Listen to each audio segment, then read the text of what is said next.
É muito provável e possível que você já tenha visto na Netflix ou em qualquer outro lugar essa série aqui. Your parents have perished in a terrible fire. Perished means killed.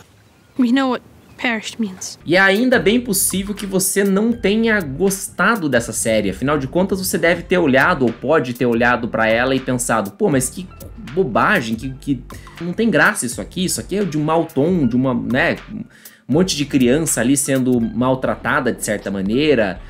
Isso aqui realmente não me desceu, não é legal, não ficou bacana. Caso seja esse o seu entendimento, eu tô aqui nesse vídeo pra te dizer que você pode ter entendido errado o que essa série representa, ou melhor dizendo, o que ela tentou te transmitir nessa obra artística. Ou talvez você nem tenha se dado conta de que de fato havia algo a ser interpretado ali, né? Porque como eu disse, num primeiro olhar, num olhar mais incauto, a gente pensa, nossa, que coisa grosseira, que coisa sem graça, né? Então se ajuste melhor nessa cadeira que eu vou tentar explicar pra você, se é que eu mesmo entendi, o que essa série, o que essa obra, né, as Desventuras em Séries, que no original se chama, traduzindo ao pé da letra, uma série de eventos de infortúnio, realmente significa e como ela deve ser interpretada.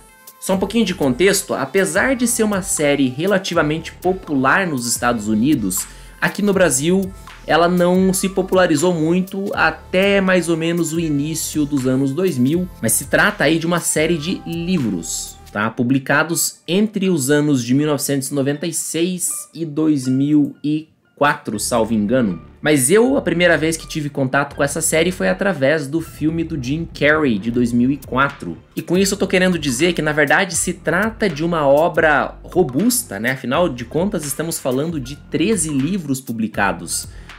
Cada um deles com uma temática específica que na série se transformou em um arco específico.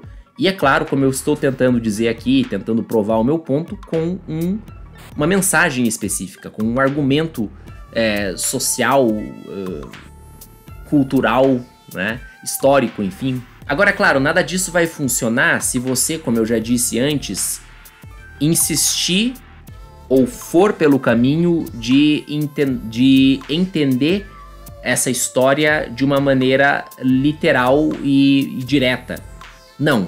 Se trata, na verdade, de uma metáfora que se sobrepõe, ou que é sobreposta no meu entender, na minha opinião, em várias camadas. Isso fica claro a partir do início, das primeiras cenas, ali tanto no filme em 2004, como na série mesmo, no primeiro episódio, onde a gente é apresentado aos órfãos Baudelaire e suas características pessoais, né? Começando pela Violet, a mais velha, que é uma exímia inventora, apesar de estar em seus 12 ou 13, 14 anos, acho que a série não fala isso muito claro, o livro fala. E depois, é claro, também o seu irmão Klaus, que é um leitor exímio, né? Aí no filme ele faz um resumo um pouco mais de maneira um pouco mais óbvia, indicando que deve haver algo ali além do literal, ou seja, na parte onde diz que o Klaus, apesar de estar aí nos seus 10, 11 anos de idade, já leu todos os livros da biblioteca de seus pais, que pela imagem no filme e na série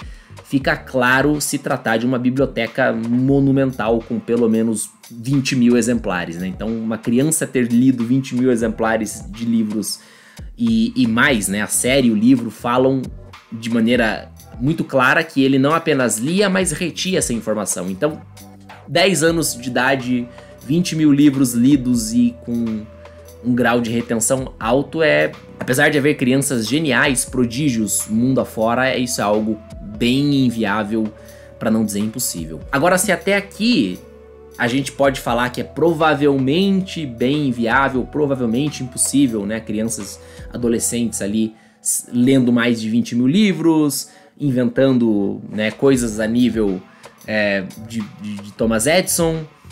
Isso fica agora bem claro quando nos é introduzida a terceira personagem do trio Baudelaire, né? A única e inquestionável Sunny Baudelaire, que, apesar de ser um bebê que talvez tenha desenvolvido, tenha crescido os seus 2 primeiros dentes há algumas semanas ou alguns meses, já consegue cortar coisas como, ou melhor dizendo, mastigar coisas como madeira, moleza, né, pra ela, aço, o que quer que venha ali na boquinha dela, ela consegue destruir literalmente. Então, se você até esse ponto não tinha entendido que se trata de uma mensagem subliminar, talvez não seja essa bem a definição que eu quero encontrar aqui, mas é basicamente como se a série escancarasse, ou dissesse, melhor dizendo, olha, você não deve levar essa série, essa história a sério, ou seja, não deve compreender o que está sendo exposto aqui de maneira literal.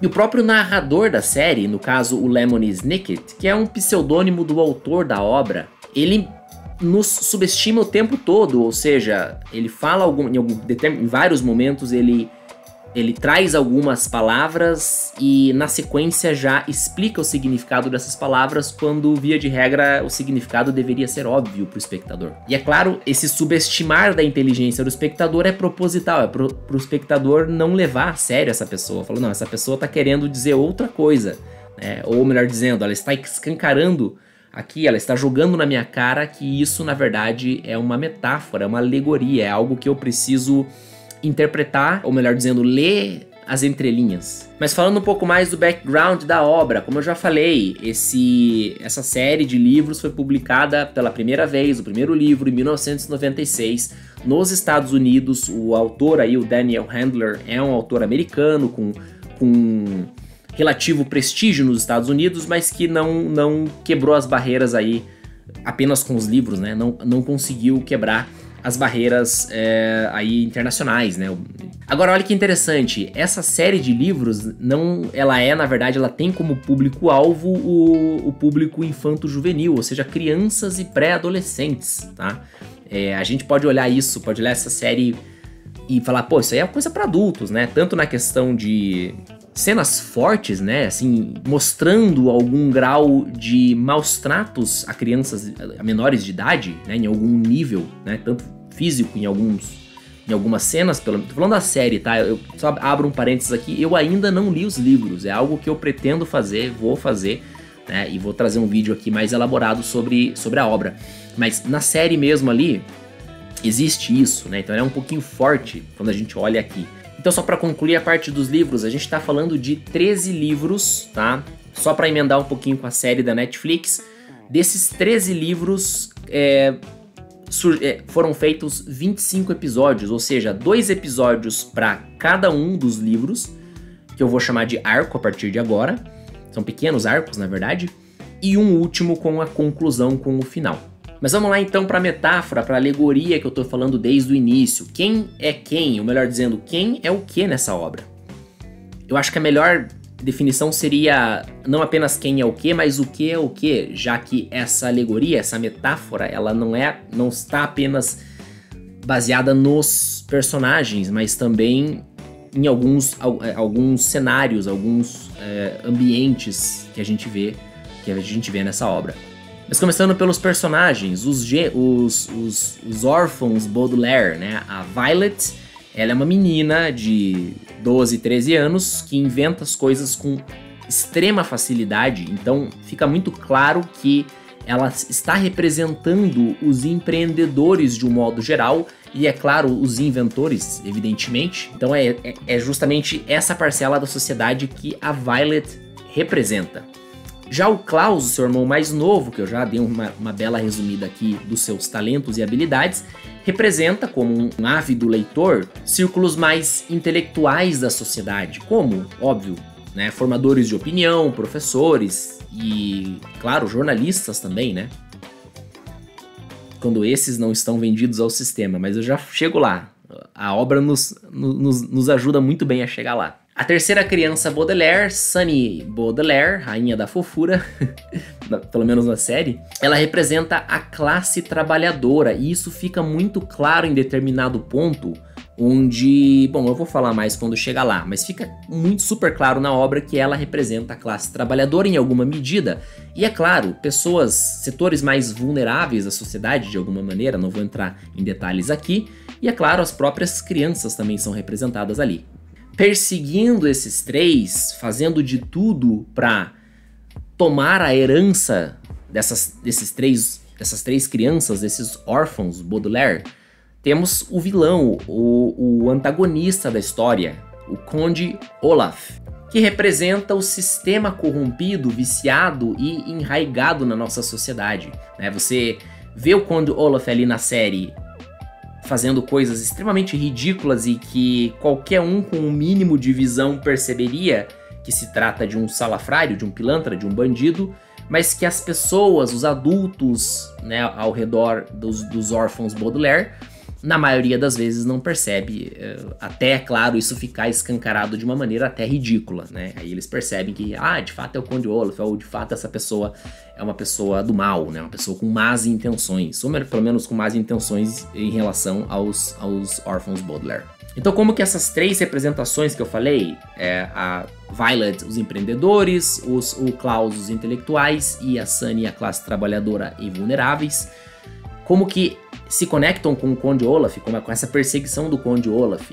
Então, basicamente, seria o cabo de guerra entre esses três setores da sociedade, vamos resumir assim, contra o sistema falido, né? Contra o fato de que é difícil você se estabelecer no mundo, tanto no sentido de se encontrar, de saber quem é você, mas também no sentido de prosperar de alguma maneira, né?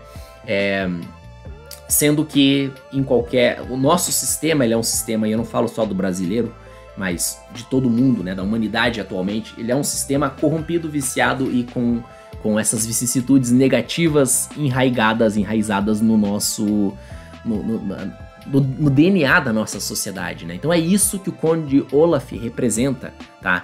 Você nunca olhou alguma injustiça, alguma monstruosidade política sendo cometida, por assim dizer, e pensou, pô, será que só eu tô vendo isso? Então, basicamente, é essa sensação que o autor da série tenta nos trazer com o Conde Olaf. Aí um personagem que é importante, aqui só abro um parênteses, na verdade, se a gente for analisar com mais profundidade, todos os personagens que aparecem na série, eles representam alguma coisa de alguma maneira, né? Mas vamos só focar aqui nos principais, né? Além desses 4 que eu falei, acho que inegavelmente o segundo na hierarquia de, entre aspas, importância da obra, da trama, é o bancário, ou melhor dizendo, banqueiro.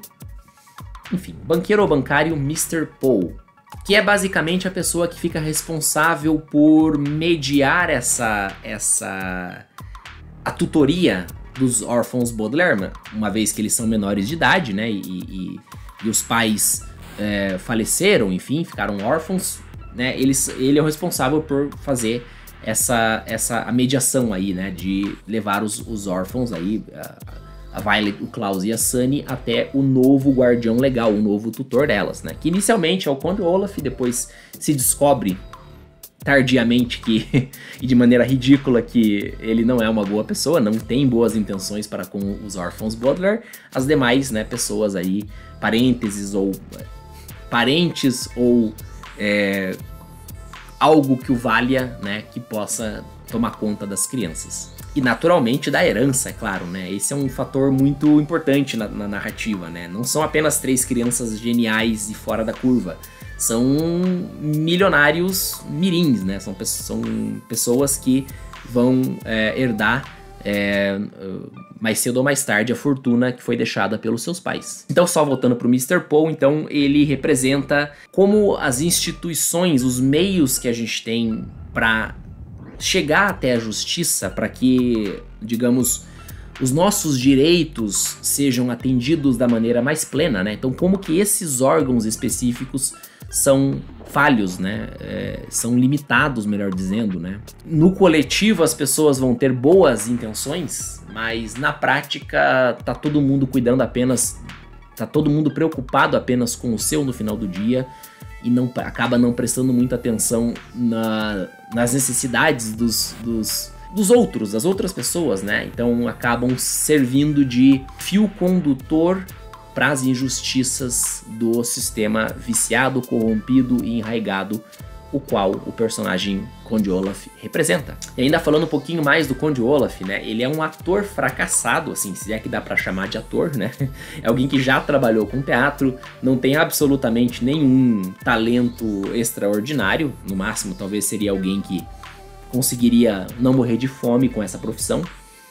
E utiliza desse, entre aspas, talento, ou desse talento pressuposto pelo mesmo, para se disfarçar e se infiltrar, né, em qualquer lugar onde as crianças Baudelaire são levadas, né, com o intuito de, se não pelos meios legais, né, o primeiro arco na casa do Conde Olaf, onde ele naturalmente teria os meios legais de, em algum momento, tomar a fortuna dos órfãos Baudelaire ou poder usufruir da mesma, né, de alguma maneira, né? Então, perdendo isso, ele tenta de todas as maneiras possíveis, né, e de formas mais ridículas e caricatas, se apoderar dessa fortuna. É claro que eu preciso lembrar para você de que essas tentativas ridículas e caricatas são intencionais, né? Não vamos perder o foco de que, na verdade, uma mensagem está sendo passada ao espectador pelas entrelinhas, digamos assim, né? Usando-se e valendo-se do cômico, do sarcástico e de sátiras, né? De uma sátira. Na verdade, é uma grande sátira com um fundo intelectual, se a gente pode falar assim. Mas pra gente fechar aqui, então, vamos dar uma olhada nos arcos, porque além dos personagens, os arcos, na minha leitura, representam períodos da sociedade, digamos assim.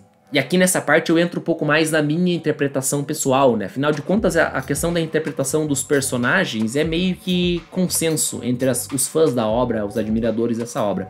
Começando pelos primeiros 4 arcos, que, repito, 4 arcos são compostos de 2 episódios cada, ou seja, estamos falando aqui de 8 episódios que na Netflix correspondem à primeira temporada. O primeiro arco, os primeiros 2 episódios, é o da casa do Conde Olaf, que eu já falei, né? Mas o que representa esse arco? Ele representa, e aqui eu não vou nem colocar a minha opinião, porque talvez seja isso mais óbvio do que eu queira fazer parecer, né? Então, assim, não é só a minha opinião, acho que a gente vai mais ou menos na linha do isso é um consenso, né? Que basicamente seria a queda do paraíso. E é importante dizer queda do paraíso como um conceito antropológico social e por que não filosófico, presente em quase todas as culturas que a gente tem no mundo, né? Não apenas na pegada, ou seja, o que eu quero dizer assim, não é quando fala paraíso, não é só trazer para o lado cristão da coisa, né? Apesar de eu ser cristão, eu preciso fazer essa ressalva, né? Essa questão da queda do paraíso, ela é meio que universal, assim, né? A gente tem em todas as culturas, em todas as histórias ou as explicações da criação do mundo, um sentido de que, pô, a gente estava num lugar melhor e agora a gente tá num lugar pior. Eu acho que até de uma perspectiva ateia dá pra gente entender isso, né? No sentido de que para um ateu talvez a perspectiva melhor seria não ter existido, né? Agora existe nesse corpo, nesse mundo, sofrendo, enfim. E é claro que naturalmente, além de trazer essa pegada de queda do paraíso, como eu falei, a gente tem a introdução ao grande vilão, né? Ao grande problema da história. Talvez o Conde Olaf nada mais represente, em última instância, do que os nossos defeitos como seres humanos, como humanidade, mais ampliado de uma forma coletiva, né? Então a maldade, vamos colocar assim, né? O Conde Olaf seria a representação da maldade humana. O segundo arco é a Sala dos Répteis. Então as crianças já saem das mãos do Conde Olaf, já fica claro que o Conde Olaf é um vilão, né? Que é uma pessoa do mal ali dentro da história, e eles são levados a um parente que é um doutor, que é cientista e é não vou lembrar o termo agora, mas é alguém que é especializado em répteis, tá? Que é uma profissão que existe de verdade. Num primeiro momento eu até pensei que fosse algo inventado, né? Ignorância da minha parte, me perdoem, mas existe mesmo. Então ele é vamos chamar assim, um reptólogo, né? Não é bem essa palavra, tem outro termo bonito lá que eu vou colocar em algum lugar aqui na edição. Então o que representa isso na minha leitura? Eu acho que também ainda é um consenso, que é a questão das primeiras civilizações, né? Aquele momento em que a humanidade estava começando a descobrir as coisas, né? A dar nome às coisas, né? Uma cena que é bem caricata, que é bem marcante ali, é a questão do descobrimento ali de uma espécie de cobra que é chamada de víbora extremamente mortal ou alguma coisa nesse sentido, mas que na verdade não é uma víbora mortal, não é uma cobra peçonhenta, nem agressiva, nem nada, é uma cobra super dócil e tudo mais. Lógico, essa cobra é fictícia, ela não existe na vida real, mas ela representa esse momento de descoberta da humanidade. Então assim, eu coloco no entendimento assim que esse arco representa as primeiras civilizações, o começo de tudo aí do que a gente pode convir em chamar de sociedade moderna, de pelo menos o início, né, da civilização. Essa é a minha interpretação. O terceiro arco é o Lago das Sanguessugas, onde, novamente, né, não deu certo nesse local, quando Olaf interveio e destruiu tudo ali, a possibilidade dos órfãos serem criados nessa parte onde a gente chama de Sala dos Répteis, né? Não vou entrar em mais detalhes para talvez não dar muito spoiler, mas eles são levados para uma outra parente, que é a tia Josephine. O que acontece com a tia Josephine? É uma pessoa que vive numa casa na ponta de um penhasco, que você é uma casa de madeira, já com um certo tempo aí de vida, vamos dizer assim, vida útil, e que na beira de um penhasco, à beira-mar, né? Ou seja, sendo ali exposta, né, a residência, a casa sendo exposta a ventos fortes, a marisia, enfim, tudo que possa e vai eventualmente levá-la a um colapso, né? Ou seja, um lugar super perigoso, né? E ironicamente, antagonicamente, a tia Josephine é uma pessoa que tem uma preocupação elevada, eu diria até doentia em relação à segurança. E junto com essa preocupação elevada e doentia, ela também tem uma segunda preocupação, um segundo foco de interesse que é bem interessante, que é o interesse na gramática, na norma culta, na linguagem falada, na linguagem escrita, digamos assim, né? Então vamos dizer assim, é uma gramática. E isso, na minha opinião, no meu entendimento, é uma forma de representar a Idade Média, né? Onde a humanidade tinha medos extremamente questionáveis, assim, né, de coisas que nem é pra tanto, né, e ao mesmo tempo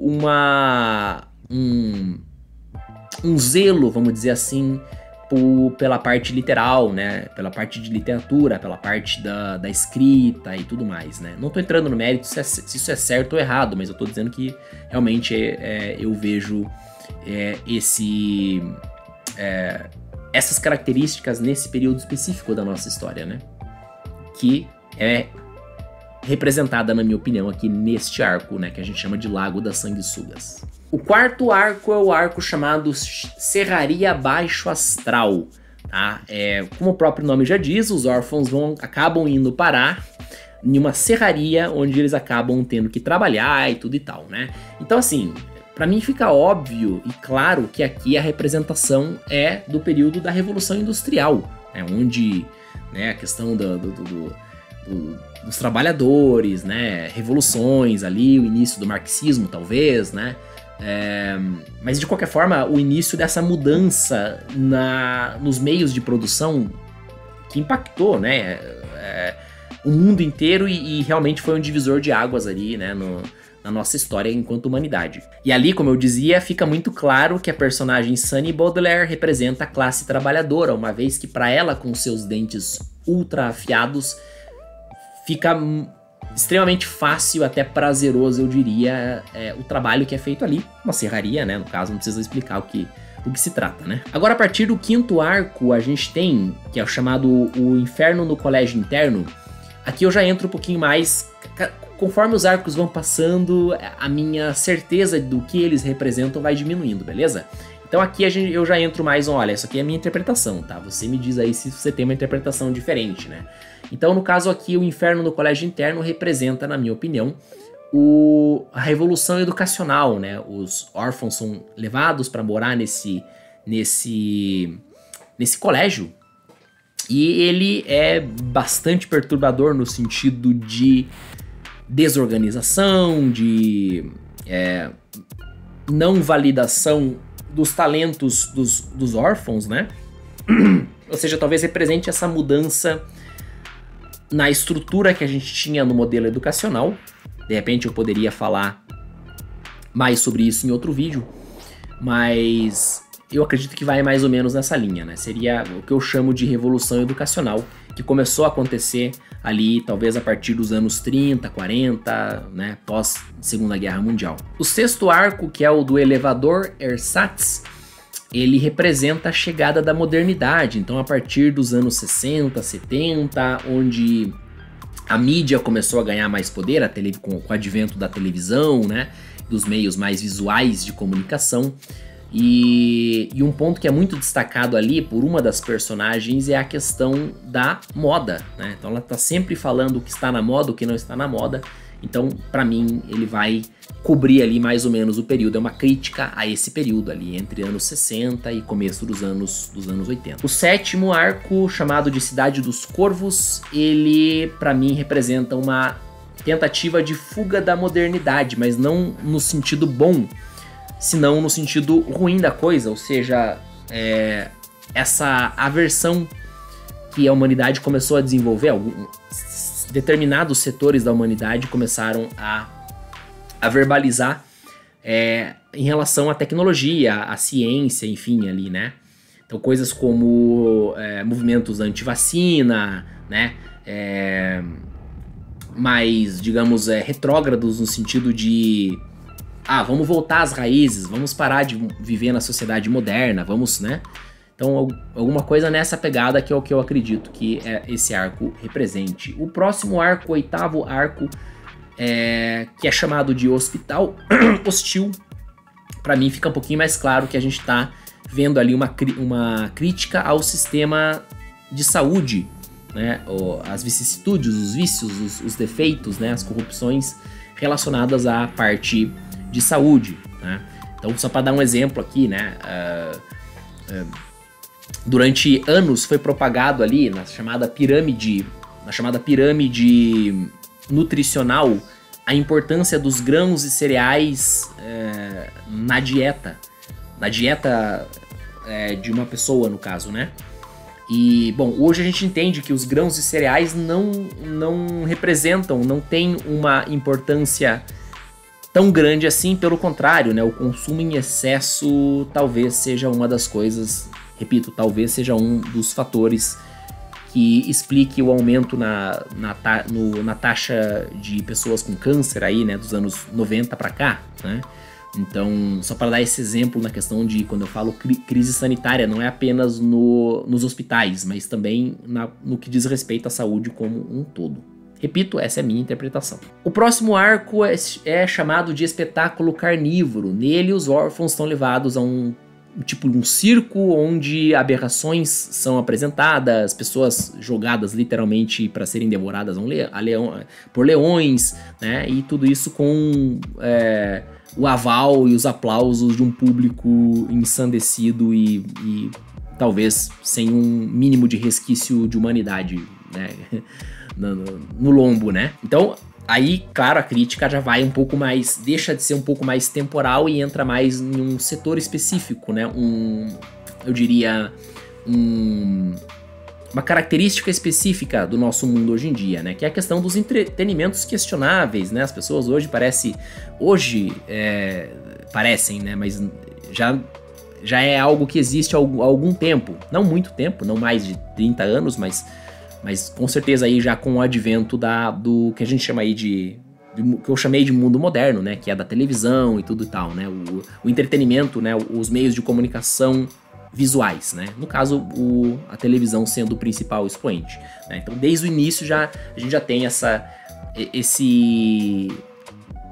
parcela da sociedade que não é pequena, né, que gosta de consumir esse tipo de conteúdo, e isso já é antigo, né? Volta lá para esse sentimento, eu quero dizer, lá para a época dos gladiadores, né, na Roma antiga e tudo mais, onde pessoas iam, né, a um estádio para ver pessoas se matando e sendo devoradas por feras. Próximo arco, chamado de Escorregador de Gelo, eu vou dar uma bela de uma resumida para o vídeo não ficar mais longo ainda, mas eu acredito ser, digamos, aqui não é nenhuma representação, mas já entra mais na esfera para onde a gente pode caminhar a partir de agora, né?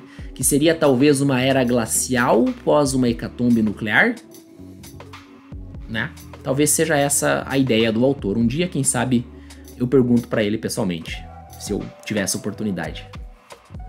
O próximo arco é a Gruta Gorgônia, né, onde os órfãos estão em um submarino lá, pesquisando um pouco mais sobre a sociedade secreta, da qual os pais deles faziam parte, da qual o Conde Olaf faz ou fazia parte, da qual o próprio Lemony Snicket faz ou fazia parte, e que deve representar alguma coisa, que eu ainda não elaborei muito bem, por isso eu não vou falar nesse vídeo, mas em vídeos futuros desse tema eu falo, com certeza. Mas eles estão aí nesse submarino, né? Eu acredito que talvez ali a representação seja de um futuro pós-apocalíptico, evidentemente, onde os remanescentes, as pessoas que sobreviveram, estão lutando pela sobrevivência, né? Pela continuidade da raça humana, uma vez que o mundo já não é mais o mesmo, né? Já teve aí 90% de seu território destruído de alguma maneira ou comprometido, né?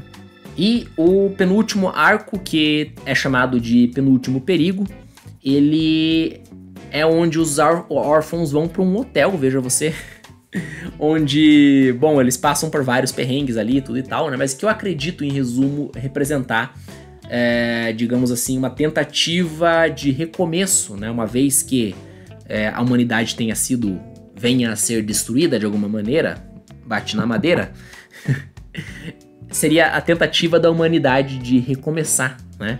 De reconstruir ali as bases, né? Os fundamentos onde uma vez já foi possível sair das cavernas até um lugar de relativo conforto, que é o mundo que a gente vive hoje, né?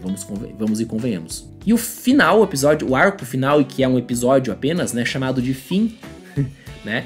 Que é onde eles vão para uma ilha, aí tem toda uma simbologia, talvez mais na pegada cristã, né, do ponto de vista espiritual cristão, onde seria esse reencontro com Deus, né. Talvez aqui a referência seja realmente fazer essa provocação, por falta de uma palavra melhor, de, bom, uma vez passado tudo isso aqui, independente do que foi, o que deixou de ser aqui nesse mundo, o que nos espera do lado de lá, né. E é claro que isso é feito de um modo a não deixar que a história, apesar de ser uma metáfora, perca o sentido original, ou seja, a gente tem uma série de coisas que são explicadas ali em relação aos Baudelaire, aos pais dos órfãos, né, dos Baudelaire. Então a série dá uma conclusão, né, ali lógica, digamos assim. Nem sei se faria muito sentido não fazer essa conclusão, porque seria talvez uma falta de respeito com o espectador, que sabe, apesar de saber que é uma metáfora, ele também tá seguindo para ver o que vai acontecer, né? Isso que é interessante, né? As duas linhas de entendimento e interpretação, elas coexistem, né? E sempre coexistiram desde o início da narrativa.